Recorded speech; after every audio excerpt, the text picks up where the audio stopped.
Tôi xí này là ông bà chúng có cả một thái ông bà cũng nhận vào thở lại những thứ thở tóc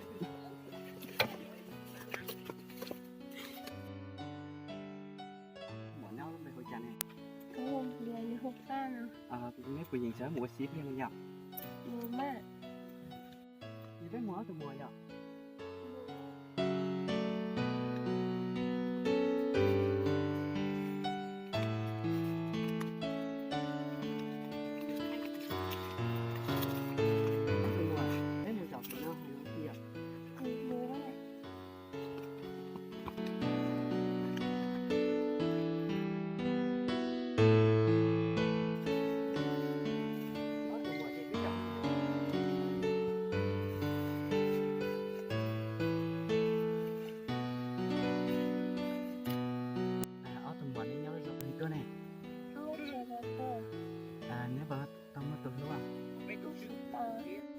tụi mình chỉ tao với nhau thì tôi mới nhưng về hồi cả ý nó cho phát tôi có hồi thông của hôm mình nào chúng sẽ tập con nè tụi mọi ý nhã nha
tụi mình nó có này nó có con trai gì à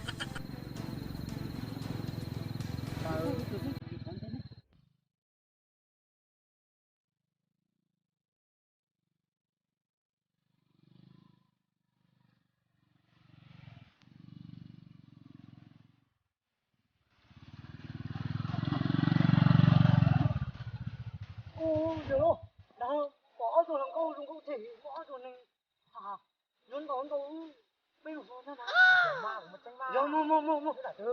đảo nó ôi rồi một cái ra cho thư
Đời có bây giờ xin chào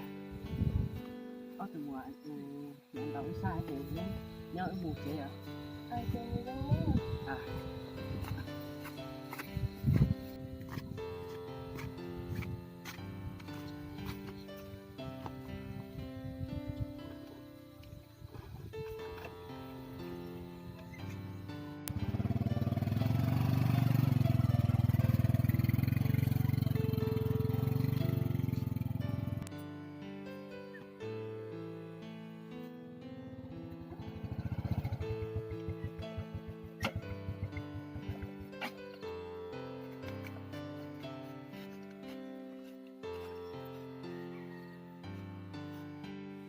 ô giờ đi giờ đi sao rồi giờ sẽ tí lò sợ sợ Con ở giờ chờ sao đi cha u nè chợ tù cha nè cho sa tê u nè chợ giờ tí ở một thà tôi lần có đã do cho đòn đá nàn mới giờ lấy chung cả tôi mới đầu đi làm đâu có vô nhóc có tương mà lắm mùa to tôi nhìn được cho mấy một sai sao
nó lại tinh của nhau ra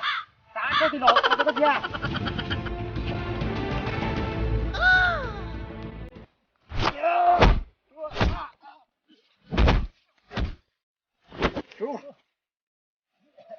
Sư mà cũng tụ luôn. Có hay nhờ.